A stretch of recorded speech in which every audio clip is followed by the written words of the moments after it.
And we are live. Welcome back to Aussies Taking Over the NBA. It's Wednesday night, late in Australia, and we're here to discuss the finals, the Playbubble. Did we dub it the Playbubble a couple of weeks ago? It. I did, yeah. Yeah, so we're here to talk about games 2, 3, and 4 of the series. We did say we were going to come back after every game. The best laid plans go to waste. But we're still here. We're back to discuss these 3 games, and we might throw in some bonus talk to pad it out at the end. A little bit about Doc Rivers signing for Philly. That's it, man. It's a big. Was he announced when we did the last episode? I don't think so. I don't think it was confirmed. It happened so quick. And Doc's it. He's out, and then Doc's in. Easiest job transition in history. I wonder what happens with the staff and all that sort of stuff. I wonder how much of Brett Brown's staff will be leaving. Doc Rivers' staff will be coming in. It would be interesting. We might have a little chin wag about that. But we'll definitely be going in depth on the Philly situation, the wash up of the season, and what their coaching, their roster moves or their transfers and stuff they're going to have to do, and the scheming that they need to do. There's a few little things to sort out there.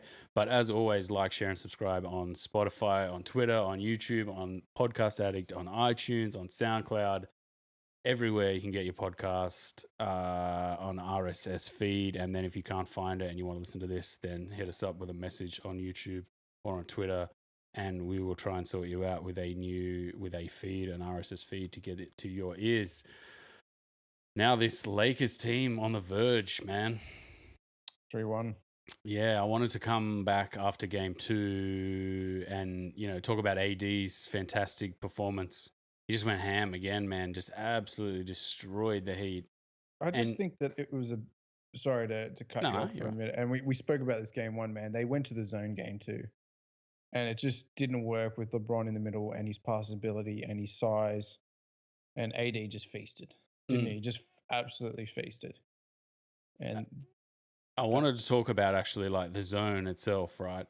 This whole the Lakers, they're going to have to come up against this zone, man. The Celtics couldn't work it out, but then the Lakers just put LeBron James at the free throw line, and it was like a layup line, basically. Anthony Davis in the corner, cut baseline, like layup. And I was actually really, really surprised how well they executed that and how they knifed it, man. They must have been like, 9 out of 10 on just, that's a zone, bucket. And you're like, shit, how quickly are they working this out? And they destroyed them. And Anthony Davis obviously hitting clutch shots and just being an absolute menace. I'm just going to get up his box score from game 2. We're a little bit late, but that's all right. We'll still talk about him. Anthony Davis, 15 of 20. It was nuts. I think it was like 10 of 10 at one point.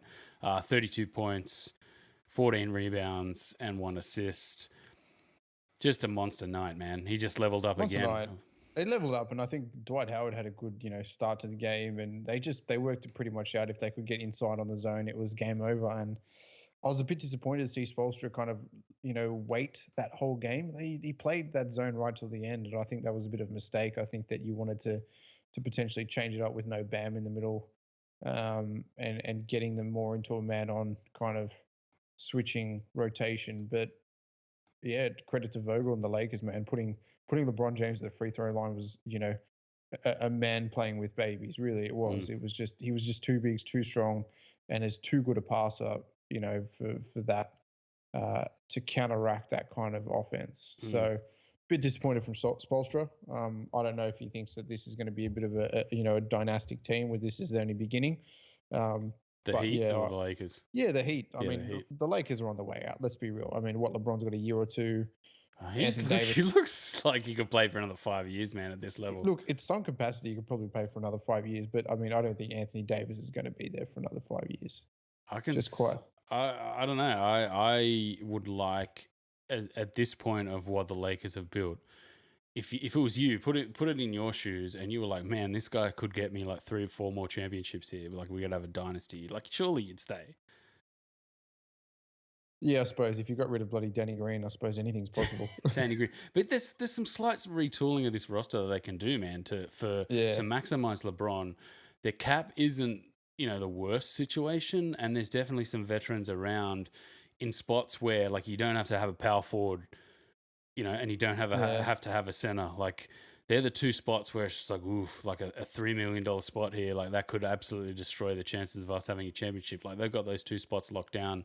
Really, if they retool with some decent sort of younger players, I can't see why they couldn't have like another 3 or 4 years, to jump ahead to they're probably going to close this one out sitting at 3-1. Yeah, but you have to also remember Anthony Davis has been notoriously injured for the first 7 years, and they only played a 53 game regular season.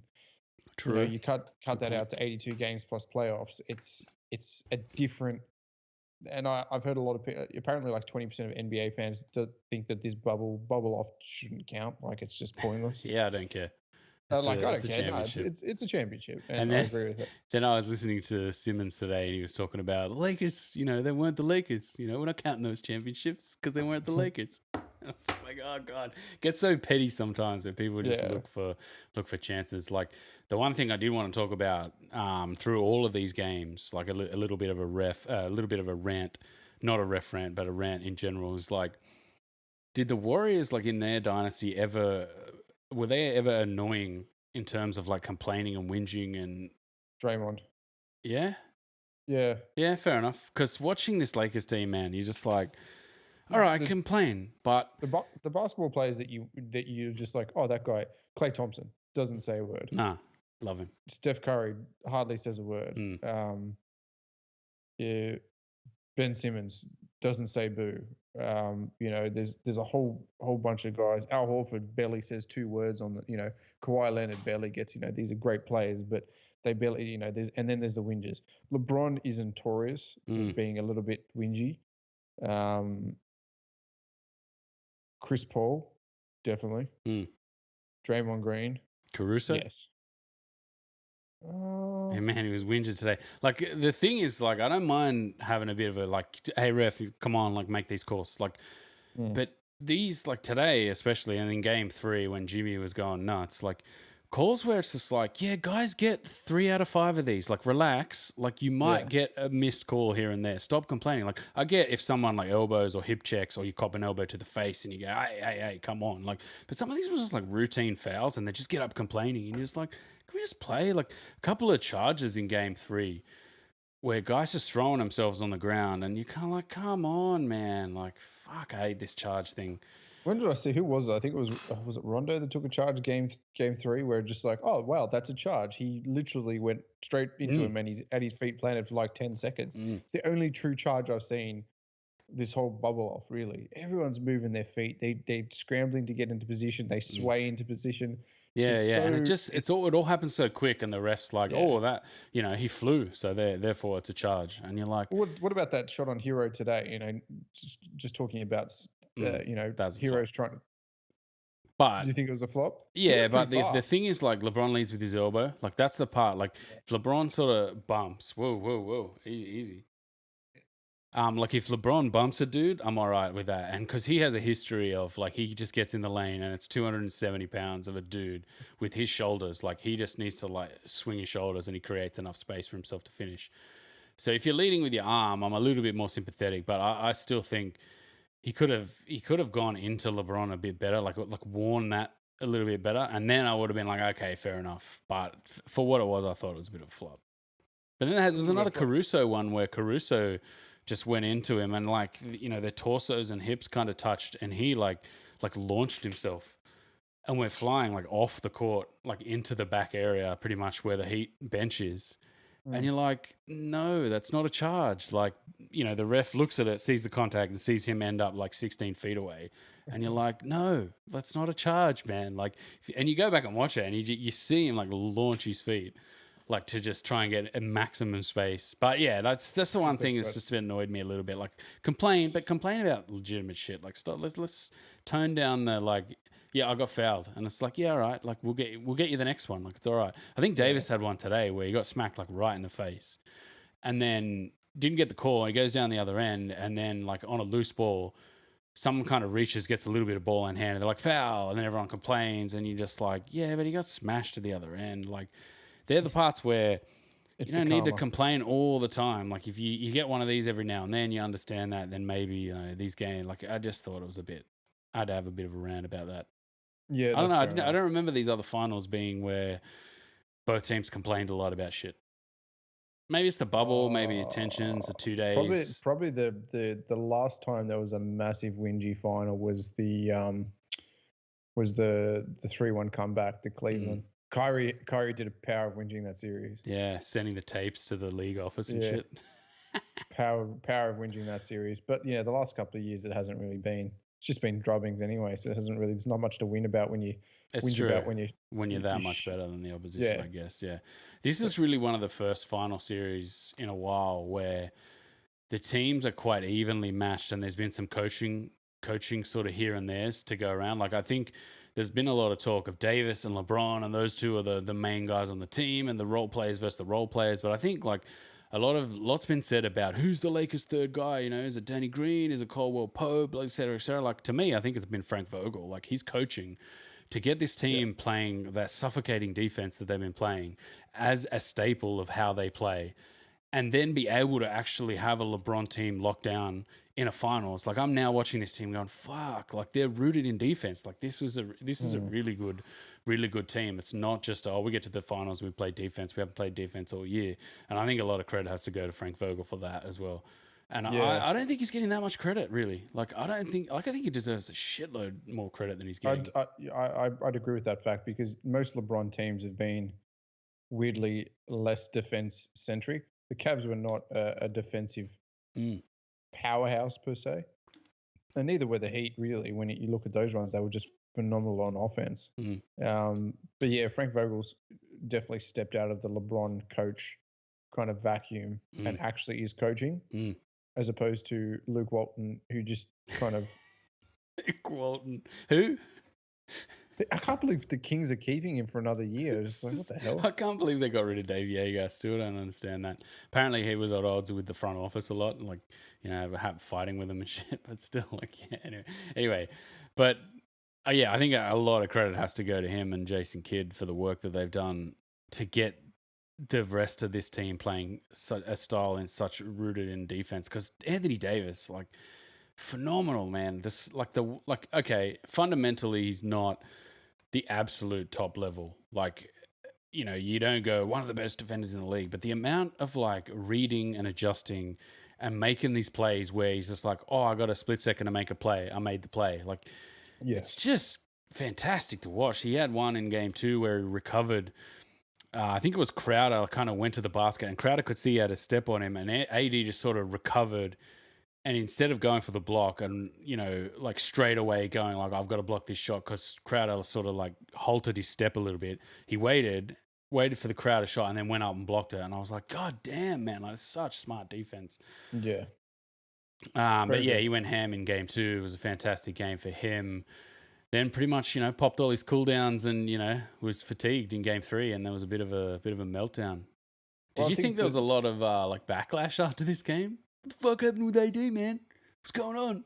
I think that the Heat caught the Lakers a bit on the speed of the game. Like if you see what was happening. Oh, sorry, my the thing's going off. If you see what was happening, kind of in the Robinson screens, the hero screens, the kind of slip screens where they would be able to get out. You know, AD was having to switch a lot. I think LeBron was having to switch a lot. And, you know, I texted you, I think, midway through game 2 and said, not enough point Jimmy. I said, there needs to be point Jimmy. And I was right, man. You know, that Jimmy Butler took it to them and it was game on. And had probably one of the best finals performances in the league's history, would you say? That was just definitely. Phenomenal. That was just phenomenal. And to do it all without shooting a 3, fantastic. You know, just some old school kind of like how if DeMar DeRozan was good, how he should play. You know what I mean? Like, yeah. Because I was watching, shout out to B-Ball Breakdown if anyone's listening. That's an awesome channel to follow. And his analysis after, somebody asked him, like, do you think he should go for DeRozan? And he's just like, no, like they're the same player. Like, why would you want DeRozan, who's clearly an inferior player than Butler? And that was I was like, yeah, fuck, like they're almost exactly the same. Like, and you know, 40 points, 13 assists, 11 rebounds, putting the team on his back.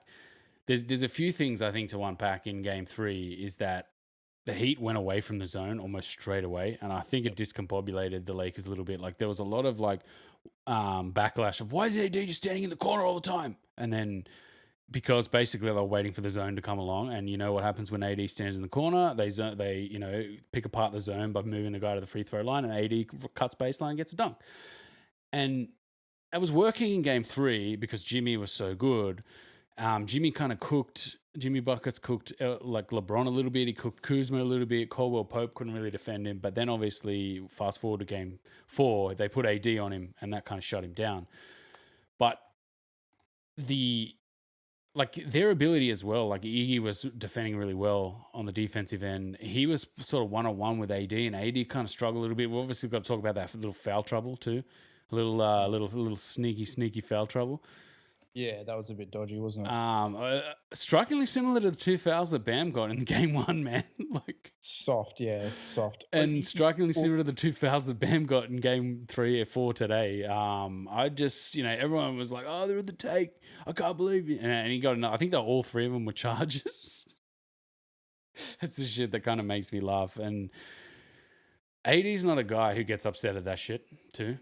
No, he's not. He's pretty level-headed. I haven't seen him blow his rocket in a very, very long time. But I think that the coaching adjustments Spoelstra made, and definitely, if you looked early on in that game, they were getting up threes early on and getting the Lakers in quick transition offense, and it tired them out. And you could see down the end, they were much more tired if they were getting those early threes off with Robertson or Hero, and then if they didn't get the offensive rebound, then they were getting them back on the fast break offense. And I think that worked in Miami's favor because they're a quicker team theoretically than the Lakers are. But I think like the Lakers are more devastating in transition too. Even though they're like a speed difference, I still think the Lakers are just so fucking dangerous in transition. Yeah, LeBron is the transition god, isn't he? Like the old school, just get it down the lane at 100 miles an hour, and pretty much no one's defending him. One thing they actually did limit was LeBron's, going like just getting ahead of steam up and going to the basket and making him shoot the ball. Like that's really like you gotta play a game of making sure LeBron James just can't get 2 or 3 steps on a guy and have an attack at the rim, and that kind of takes its toll on a team. Over the course of a series, like you got to keep defending this guy. You're kind of bound to have one game where he struggles. And if you look at the rest of their team, Markieff Morris, 19 points. After I fucking said to you, he's had 4 air balls in this series. 4 air balls, man. Like in game 1 and game 2, he had 4 air balls. Yet in this, now I think he's shot like something crazy. I think he's had 11 of 21 in the last 2 games. I want to look at, their supporting cast has been good in the right moments, and that's been the difference in this series. Like, just going ahead to game 4, man, KCP has played like absolute ass every game up until this game, and then all of a sudden comes out and has a blind. You're like, well, this is been the difference this game. That's it. That's kind of all you can say. So Markieff Morris in this series so far, 11 of 26, so he's shooting 42%. And yeah, with 4 air balls, like legitimate, like one of them like flew like way over the rim. Like I was like, whoa, like he can't even be out on the court. Like if that's the only thing he can do, and then he just kind of starts hitting them. You kind of get a bit like, oh, come on, man, like come on. And then Caruso hits them. The Lakers seem to have just hit these shots in big moments, like crucial moments. Not to take anything away from their offense, they've definitely been the better team and had the better structure, I think, on their offense. They've got it's more rhythmic and more paced. Like you watch this Heat team play, and if things kind of don't go the way they want them to, you can tell they get a little bit like handoffs. Who's looking for it? Someone, they get a bit frantic, and that's where I think like Robinson's had some like launches. And Hero's kind of got to launch the ball, and they're the shots that fucking Kendrick Nunn taking 11 shots today. Just no, stop, man. Like, why are you taking shots on this team? It makes no sense. No. But I think the Heat kind of have looked a bit shell shocked. I think this whole series. Yeah. That's not really the right way to describe it. Robinson, especially, like, has looked like he knows in certain situations, like he's powerless.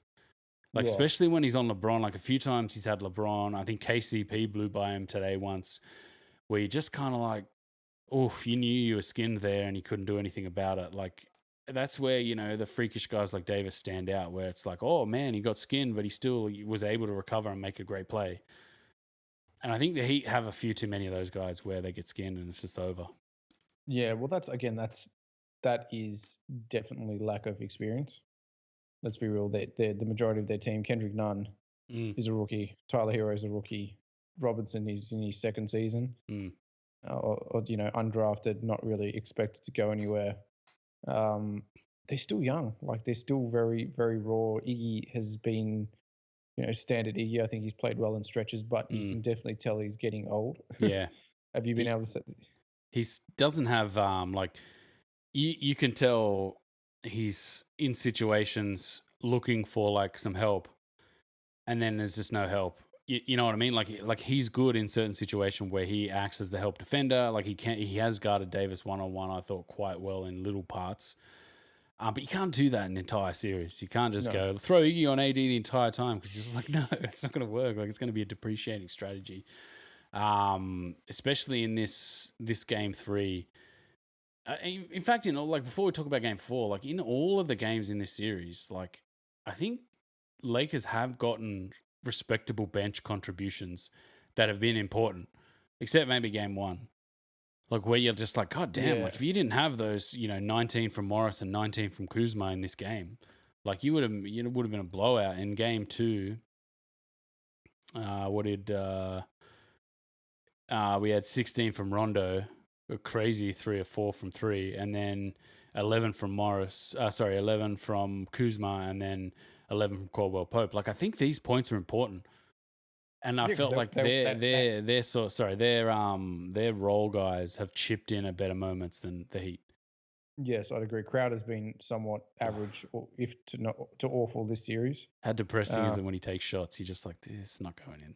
Yeah, I know, but it's just kind of like you're playing well or bubble, playing well through the first, second, and third round, and then just choked in the big time. So, um, look, I want to see more point Jimmy. I saw too much hero Jimmy in game 4. Hero point hero. Point I wanna see hero. more. Hero Jimmy. Hero Jimmy was good in game 3. But Hero, like, I don't know what to think about Hero, man. Like, I like him and I respect his ability to put up shots, but I still think in parts of this series he looks overwhelmed as well. Yeah, but that's First year, playoff. true, yeah. He's a friggin' rookie. Yeah, true. He hits 30 something in a series against the Celtic. You can tell he's like a bigger, better version of JJ Redick. Mm. And, he's probably going to be like the next Cole Korver that's maybe a bit more defensively savvy and can finish a bit better around the rim. Mm. Like Korver in his prime was an amazing shooter. Let's not take it away from that. But was arse around the rim and couldn't really defend even in his best days. Whereas Hero can actually defend somewhat competently, can finish around the rim with both hands very well, and can shoot lights out. You just got to get that game, put on maybe 6 or 7 pounds of muscle, and you've got yourself a pretty valuable asset down in Miami. Yeah, he's got to grow into his body a little bit, I think. Yeah, he's gonna be fantastic because defensively and off the dribble, I don't think he was big enough to step into this hole that Goran Dragic left. No, But as well as like, I think you kind of goaded into, as a coach, like thinking that he can. You know what I mean? Like you've at least got to go, man, give the ball to Tyler Hero for a little bit. But you're right, they're gonna have to go in this game 5. They're gonna have to just go full blown point Jimmy. Yep. And I don't know, I could see it maybe working. But this game today was a 102-96. It was mainly, I thought, the Lakers defense really that won them this game. It was Lakers defense that won this game. I think that Jimmy Butler was a little bit less point Jimmy, a little bit more kind of, I don't want to do it all, Jimmy. Did you just get that vibe again? Like, I just didn't want to do another 40-point triple double today. I wanted to get some other people involved, and I think that was, I think he's just got to take this series as I'm potentially one of the 2 best players on the court in this series. I got to win it for him. I got to win it for Miami. There's no other options here.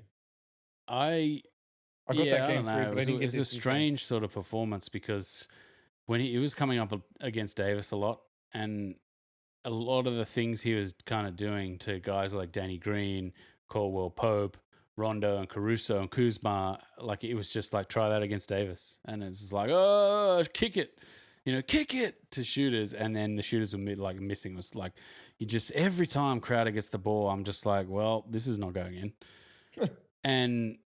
What was he today? 2 of 7 from 3. I just get the feeling now. I'm just like, nah, that's not going in. And Tyler Hero, he had 3 of 7. It's not too bad. Duncan Robinson, 3 of 6. He had one just ridiculous banker, like an absolute chuck. But it was just a chuck. Dirtiest chuck. And then Kendrick Nunn taking 11 shots, like 6 threes. I'm like, stop that, man. Like every time, Russillo said it, every time he shoots the fucking ball, the Lakers are like, thank you. I would have just said to him, like, get to the hoop and try and draw fouls and finish through traffic. And if you're not doing that, you're not going out of the fucking court, man. Like, and we didn't see any Myers Leonard this game. Myers Leonard had been quite good in the other 2 games in little short spells. But then today, Kelly Olynyk, I thought was fucking, he looked lost again after having a couple of really good games. He looks lost with Bam on the floor. I don't think he knows quite what to do in that situation. Bam looked decent. Bam is decent. He's back. He was back again. A couple of nice mid-range jumpers. He had a couple of nice finishes one over Morris, I think. Got the foul, and then I just like his game doesn't integrate into an offense against this Lakers team. You know what I mean? Like in game 1, we saw I think he was like 1 of 8. Shooting those mid-range jumpers. And if they go down, maybe they win. But you can't against this Lakers defense. They haven't been able to go, right, all we need to do is, a couple of double drags and get Bam to this spot and shoot a jumper. And they just can't do it. Like, I think the Lakers defense has been too good. Yeah. It does definitely hinder their ability to... And then, again, scheme. Yeah. There's kind of a lot of late chucks, a lot of late running off screens and coming off curls to shoot. But there's not like a lot of, this is an easy bucket. Yeah. Like way too much in this game today. Way too much like, got to get a shot off, got to get a shot off. And you're like, just relax, like chill the fuck out, like run some sets. But I think, I don't know, like if Jimmy Butler's not, sucking in the defense, like if he's played one-on-one like they kind of did a lot with Davis today, that's where I think that kind of takes it out of this team. Like, Jimmy fires it out to people and they've got to make shots. And unfortunately, a few of those times it was fucking Kendrick Nunn. And then other times guys didn't really want to shoot it because it's not really in the rhythm, the flow of the offense. Tyler Hero had 21. That's actually a pretty good night. 21, 3 assists, 7 rebounds. And we should quickly just talk about Kentavious Caldwell. Nope. It was Kentavious Caldwell. Yes. Yep. Today. So he finished this game pure class, like a couple of massive buckets. Yeah. And like we said before, the Lakers have just been on the side of that. You need a couple of big buckets? Yep, the Lakers come through. It's like, fucking hell, man. Isn't it weird that, when we kind of started the bubble, we were like, oh, this Lakers team just looks like AD and LeBron scoring 65% of their points every night. But as we've gotten deeper and deeper into the playoffs, little glimmers of, okay, Dwight's put up 10. I do like the fact McGee's just been left, right, outed. Yeah. And I love that McGee just went, that's what I do. If the team doesn't need me, I don't need to be out there. I love that, man. Is it though? You look at Is it though? Yeah, definitely. Oh, okay. Is he like that? Yeah. He's just like, if the team doesn't need me to be out there, man, I'll stand on the sideline and cheer my guys on. And that's also what you need in a team. Like, you don't need a guy like Kelly Olynyk. Not that he's done this, but for example, like, you don't need a guy like him just going, fuck Bam, I should be out there. Like, you know what I mean? You don't need a guy like that. You need a guy that's just like, if you guys don't need me, I'm here on the sideline cheering you guys on. I've done my bit in the Western Conference Finals. You know what I mean? Yeah. Maybe I'm just really high on JaVale, but, You're a little bit high on JaVale. Probably. But Danny Green hit a couple of shots today. He got this fucking like loose ball that bobbled around in hands and then just fell straight to him. He laid it in. And I just went, fucking watch this. He'll hit the next 3 shots and everyone will be like, oh, Danny Green. hits a three. I think he hit another three. He's only 2 threes. I think he hit just after that, and then he got like a jumper, and I was just like, "Fuck off, Danny Green." Just and then Kuzma in stretches has been like, whoa, like this guy looks good, but then in stretches you've just been, oh my god, get him off the floor. And LeBron a couple of times, you see that like where he like fired that pass over his head straight out, Yeah. and he just falls on the ground, and LeBron just turns and walks off. It's just like, far out. Bit of contention there, but anyway. But yeah, I think what do you reckon the Heat close this out? The Lakers close this out 4-1. I'm 50-50. I think the league needs it to go to a game 6 for dollar values. Apparently, game 2 was the lowest rated game in like playoff finals history. Really? It's like 1.9 million viewers. Damn. Because everyone knew, like after that first game, everyone was like, "Yeah, this is over." Yeah, but I mean, 1.9 million views isn't even like the Lakers market, if you know what I mean. Like no one's just. That's horrible. Yeah. I caught like after that game 3, I caught like the vibe of, or like the start of that game 3, I caught the vibe of like, sweet, the league's going to make this 2-2, and then it's going to just be like a showdown. Like, you know, all right, Lakers win 2 games, see what happens from here. Because Jimmy was throwing out there's trouble. And I was like, it's a bit early. Calm down, Jimmy. Like, relax. You're down 2-1. Yeah. Relax. But then today, like Bam got those fouls, and then it was just like back to, oh no, maybe they're not going to try it on. And then you got to remember too, like the Lakers going up 2-0 was really in the scheme of what NBA is. It would have just been, all right, we're going back to Miami. They've done what they needed to do, like what they should do. Yeah. And then to go 2-1 would like made it like, well, the Heat have done what they would have been at home. They would have won 2-1. I don't know how the effect of now that they've won game 4, the Lakers, they're not like, this is back to just being another normal game again. Yeah. So I don't know. Like we've seen them kind of taper off a little bit before, when they're playing from behind. So I don't know, man. It kind of makes me go, maybe they get one more and then the Lakers close it out. I think so. I think that we'll go back to hopefully point Jimmy. And he can't do it all, but like just watching that game today, it was just like, he just can't do it all. Like, it's too much, man. He can, and he tries to, and you know, it's happened once, but I can't see it like 3 games in a row, they just point Jimmy wins. Like, surely not. Yeah, I don't think it's 3 games in a row, but I think they do this game. They get it there this game. Hopefully. Yeah, so it'll be, and then finals MVP, yeah. So we should talk about, who do you reckon? It's LeBron? It's great. It's probably going to be LeBron. Yeah, I think after AD had that bit of a dodgy game. But then again, like you look at these last few seasons, like Curry should have won in 2015, really, over Iguodala. And then Curry probably should have won it last year too. Like I feel like, and then I was listening to Zach Lowe, and they were talking about how they do the ballot, and it's basically like they run around collecting names at the end of this series really quickly, and then hand them in, and then that's who the MVP is. Yeah. And just like, what a shit system! Like, it's so dumb. Like, surely, like, just give him the finals. You know, let him lift the trophy, and then come back and go, all right, here's who the MVP is. I don't know, something like that. It makes it hard to kind of deduce. Like I've said before on here, like some of the teams and the way they pick these things, you're just like, this doesn't make sense. Like, I don't see the point in this.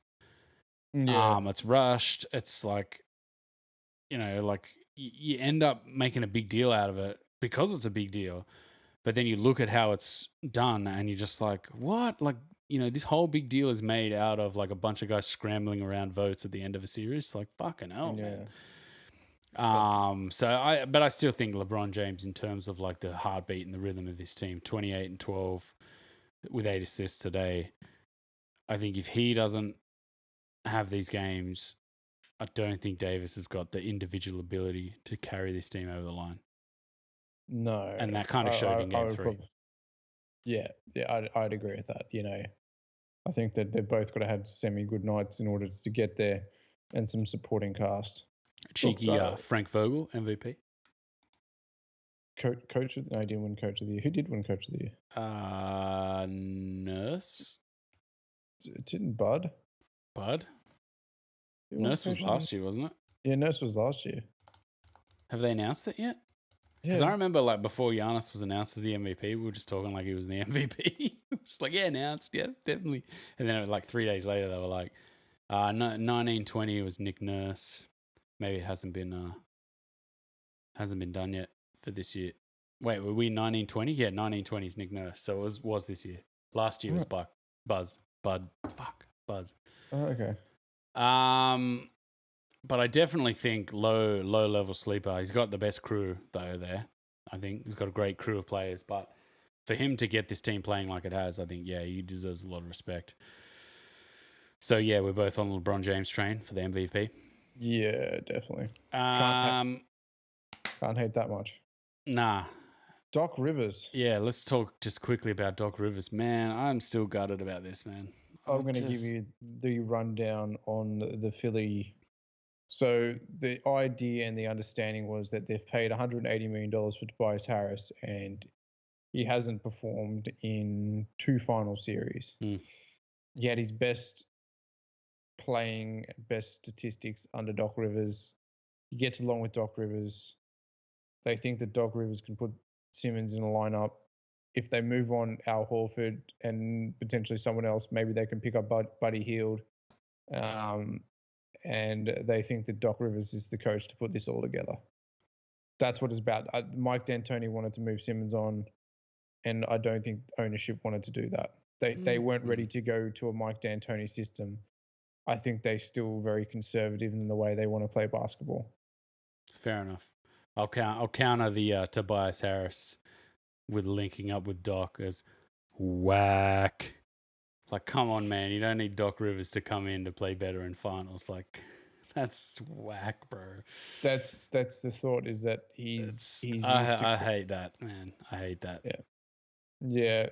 That's like, there's worse coaches and there's better coaches. But to give the guy 5 years off the bat, you're like, ugh. Must have. Yeah, I know. I don't like it, man. I'm gonna state it right now. I don't like it. I think they needed some new blood, new wave. It doesn't really change much from the Brett Brown coaching system. Like, you look at that Clippers team, you're like, well, it's just Kawhi. It's not really dialed up offense. It's just Kawhi doing things. Anyway, it'll be interesting to see how he uses Simmons, because I didn't think Simmons was that powerful. Maybe he can get Simmons to shoot, maybe not. I don't know. Well, that's definitely the first thing we'll look at. You know, any coach is going to come into that team and look at, we've got to get Ben Simmons shooting. Like, that's your first step. Like, on your whiteboard, first day training camp, it's like, Ben Simmons, you need to take 7 jumpers a game, minimum. And I don't care. Like, and that's why I thought D'Antoni would be good. Like, if I was D'Antoni, I'd be like, fuck yeah, I want to get this Simmons shooting threes. Like, how insane would this be if I'm the guy that gets him shooting threes? But Doc Rivers, like, Doc's like an emotions type coach too. Like, you know, he gets along well with the guys. He has a great locker room, and I don't know if like that Philly team doesn't have. That was Brett Brown. That was Brett Brown. He was the locker room coach with no respect. Yeah, it looked like it got stale by the end there. Yeah.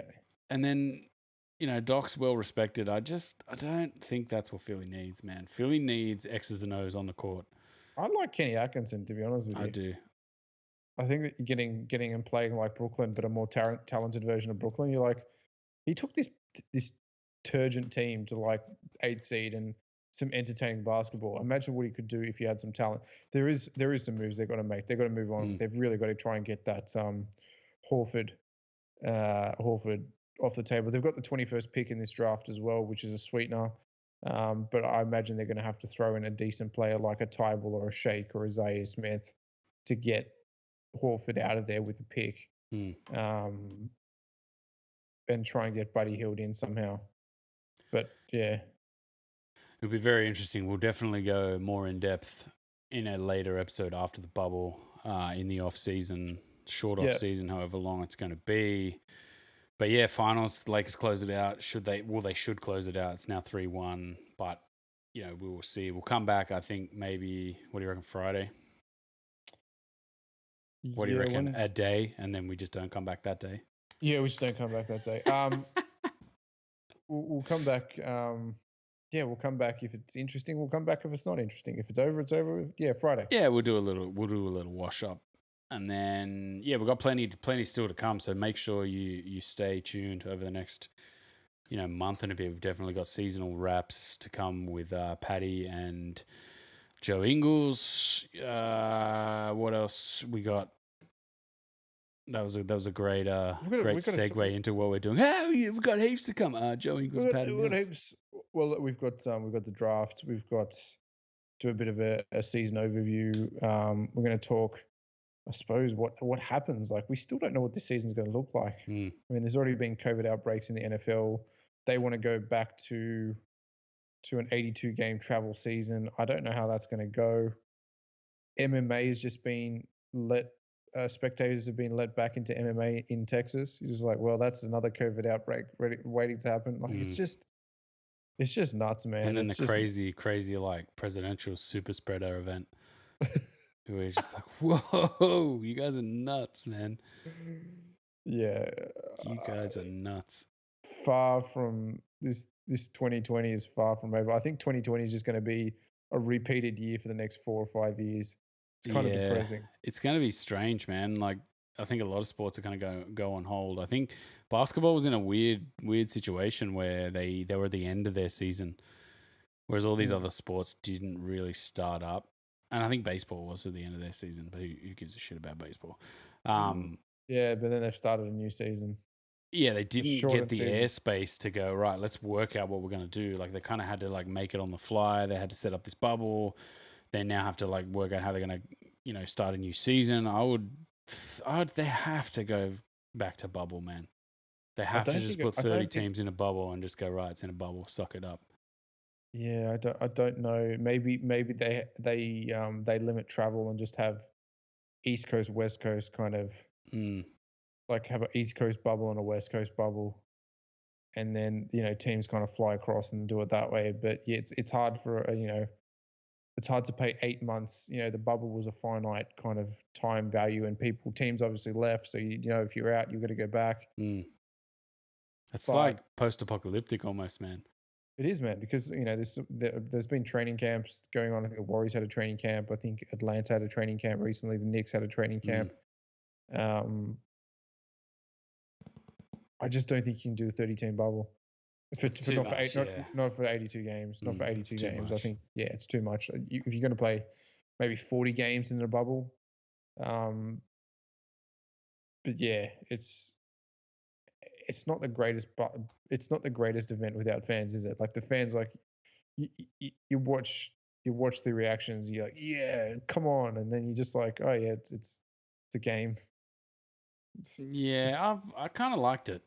I like it, but it's definitely weird. It's weird. It's unusual, and then you think, like, I think, like, these guys are just kind of guinea pigs, like rats in a maze. Like, oh, you're not entertained? Like, we have to play here while shit's like society's breaking down. Like, we have to just entertain everyone. Like, that's kind of what I get the feeling of sometimes when I watch. Like, man, these guys have to go and like quarantine, get coronavirus tests all the time, and fucking like it's all for just the entertainment of people at home. Yeah, that's why they earn the big bucks, though, man. It's it's definitely like alters your perspective on what sport is and what it means. Are you not entertained? Are you not entertained? Yeah, we had a few of those LeBron gladiator style performances in this finals. But yeah, all right, so we'll leave it there. We will be back very soon to wrap up these finals and go on with some other content. So as always, like, share, and subscribe on Spotify. We're on Twitter, YouTube, iTunes, Podcast Addict, and SoundCloud. Make sure you leave a rating and review on iTunes. If you're listening to us on iTunes, just go up, hit the ratings, and go 5-star. Help us get out there to more members. And we will see you guys on the next